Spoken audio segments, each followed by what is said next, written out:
So I'm pointing here to the content which is VisualDx. This is a diagnostic tool that we see through the page just here. So we're able to see by clicking onto that link, this new window that we see through the page just here. This program is used by doctors and physicians across the world as a diagnostic tool.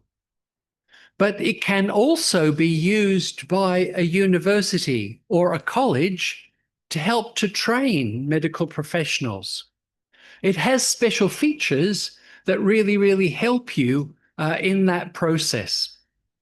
Often when we are training doctors or training health professionals, what we want them to do is not just to sit and listen, but to be interactive, to actually participate in their education. And the ways that they can do that often is by using something like a flipped classroom. So what we can do is we can actually set a task for our students where those students are maybe given an example. They are told, you have a patient. The patient is a lady. She's 50 years old, and she has these particular symptoms. And what they do is then they use VisualDx or a similar program to explore the sorts of problems that that particular patient has. So maybe this is in a way related to the physical examination material as well, because we need to know how to examine somebody to be able to interpret the symptoms and put them into the VisualDx program. This comes from a company which is based in Boston, in Massachusetts, in the United States, and they create it, but it is used as an educational and a practical tool across the world. When we come to it for the very first time, we come to this screen. This is where we can begin to search, or this is where we can build a differential diagnosis. I want to begin, though, by showing you some information about what is inside this material that we see here. This material that we see here is evidence-based material. It is based on research. It is content which is created specifically for this diagnostic tool. And one of the things that we can see from this side menu here is we can see the list of diagnoses which is contained within the VisualDx program. So as I look down through this screen here, you can begin to see the many diagnoses that are a part of this list. I can move through them like a long list. I can choose to browse them alphabetically, or we can also search for them from that very first page. Just know that there are over 6,000 different diagnoses as a part of the list, and you can also see that this doesn't just cover diseases of adults. These can also be diseases for children, for older people, and the diagnosis may be different as a person ages through the different stages of their life. If we're looking down through this list, then you can see the sorts of subjects and diagnoses, the different diseases which are listed through the page just here. It doesn't just include diseases which are transmitted using viruses and bacteria. It also includes things like injuries. It includes things like drug overdose and drug adverse reactions. It includes many, many different types of problems that people may encounter. That was the diagnosis list. One of the main features of this program that we are going to look at is that it contains many different images which are a part of the diagnostic process.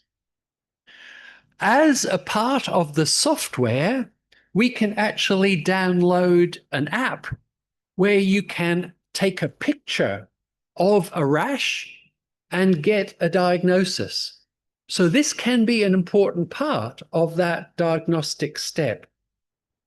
We can see some information about the people and the sources of these images on that page. In this section at the bottom, though, I wanted to direct your attention to the video tutorials, which are a part of this content. On this screen, you can see a listing here of the videos that are associated with this product, and included in that list is a set of videos for the app as we see it just here. But let's look at an example. Let's go back to the beginning and do something with this first page. Maybe I have a patient or a client, and that patient or client has come into the office and they seem to have a fever. So what I could do is I could begin to type in something that I observe. And what it does as a response is that it says, do you mean a fever, which is a disease, or is this an observation?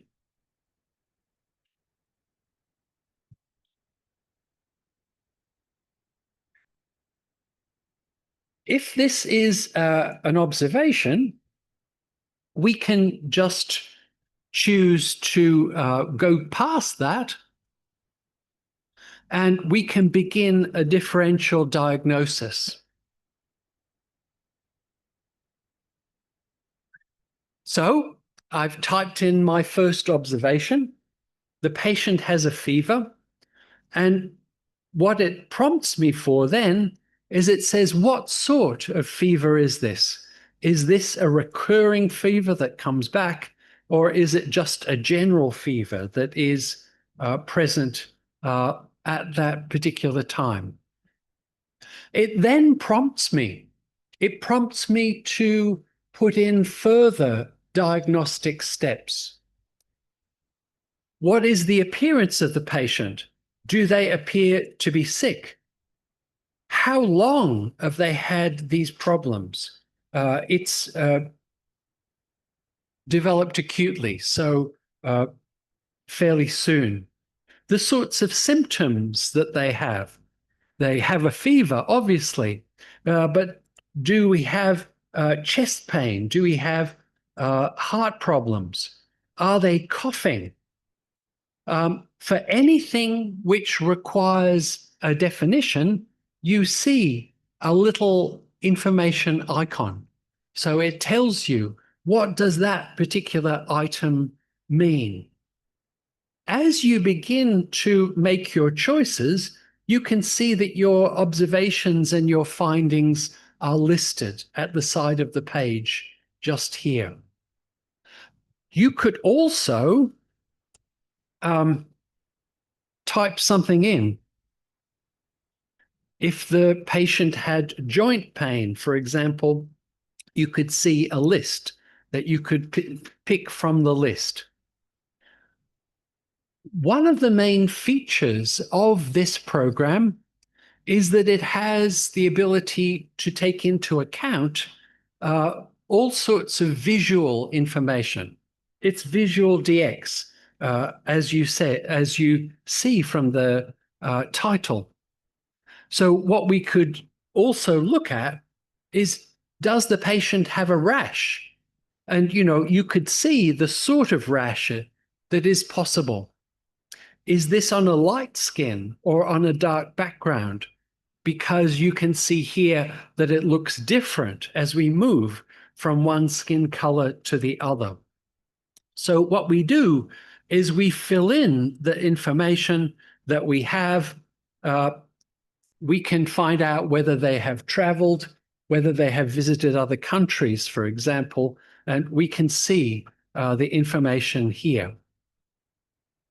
When we're through with this part, we can choose to view the differential diagnosis, which is here. What we were trying to do was really paint a picture of the type of diagnosis which is possible for this particular patient. And what it gives us is it gives us an insight into the most frequently encountered disease problems that bring together that group of observations that we have made. So in this case, you can see that the most frequently occurring items, the ones that we should consider first, are in this first tab.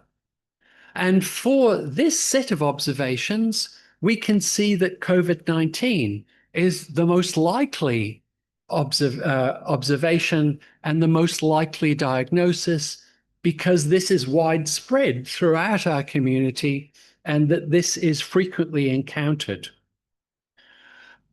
It doesn't just take into account the clinical findings, it also takes into account the frequency of occurrence in the population. So we can see that there. The colors that we see indicate that these items are frequently encountered. So we can see those on the screen just here. So across the page, we can see these two items that we see here, and it tells us about the observations that we've made and which ones match with this particular diagnosis. Anything which is marked in red is life-threatening, so we have to take that into account. Anything which is marked with a medication symbol means that this is drug-associated, so we have to ask about that as a possible cause. We may also see indicators about travel as a part of the listing as well. We see the ones which are the most frequently encountered. We also then see the ones which are less frequently encountered. So on this second page, for example, this one is strongly associated again with that list of observations. And this is life-threatening as we see it through here. Across the tabs, it tells us about the frequency of occurrence. It says which ones are emergencies, which ones are infectious, and other observations through there. If we wanted to, then we could take that next step. If I click into this as my example, you can begin to see a preview, and you can begin to see some of the qualities of this material. This is definitely evidence-based material that we see here, and you can see the items that we see through the page. If I want to take this the next step, I can choose to view that whole article, and we can see then that diagnosis and the further information on that page. Down through the side of the screen here, we can see the way that this disease is divided up into the sections that we see. You can move through these sections and click into the page as you need to. What I may want, for example, is to see what are the best tests that I'm going to order next. And this is where I might find those materials and which treatments are best for this particular set of material. What we can also see on the screen here is that we can see all of the images which are attached to that particular item. This is about a chest infection that we see here. And so what we see are the typical observations that are to do with that particular problem. The sorts of CT scans and X-rays that are observed in this particular issue. You can also see how these may vary. If I hold my cursor over any of those items, you can see a description. So for someone that is interested in finding out more about the diagnosis of these particular problems, this is a place to go. And we can use these visual reminders and these items that we see in this page as a key. We can actually use them as learning tools. So we're able really to link into any of these displays in a very active way. Let me show you a different example where we begin and we can look again at that differential menu, but in this case, I'm building a differential based on a rash. This is on an observation that I've made. I have a different patient. They've come into the surgery and they have a rash. And I want to be able to do a differential based on that observation.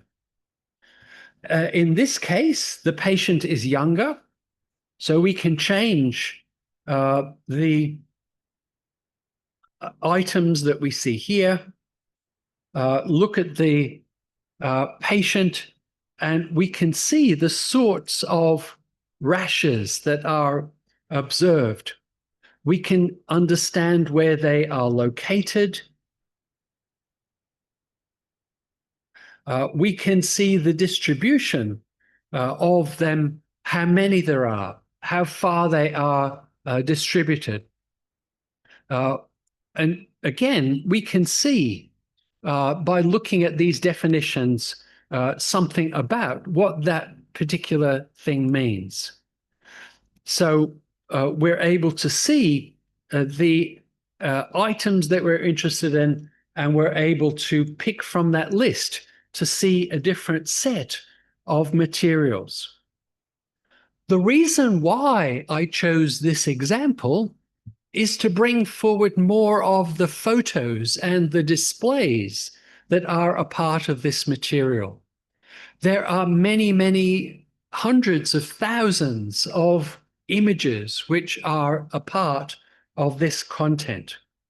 So as we look down through the page here, we can see those items, and maybe we can see one that looks very much like the observation that we're making on this particular patient. We can see then, and we're able to choose that individual item, and we're able to see that individual item just there. And what it has done is it's selected the one that is appropriate for us. We said that the patient was below 2 years of age, and so it selected for us infant and neonate as the item that we are most likely to be interested in. Again, we could look through the material that we see and we may be particularly interested in looking at the images, maybe to find a particular one that matches the observations that we make. One of the things that we can do if we are comparing a patient to an image is that we can actually filter the images that are made available to us. What we're able to do is to look at the type of image that is available. We want clinical images. What we are able to do is to match up not only the image, but the location. The rash is on the face and it is on the head. So we're able to use that location to actually show the images that best fit the information that we're interested in. If we need to, we can open those up, we can move through them, and we can actually copy or download that content should we need to, or save it as a PDF. We've had a small look then at the Ackland's content and Bates.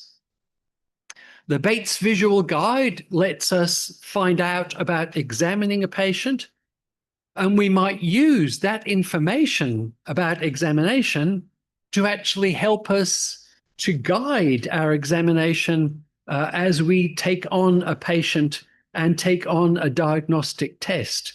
And this is what we're dealing with here in VisualDx.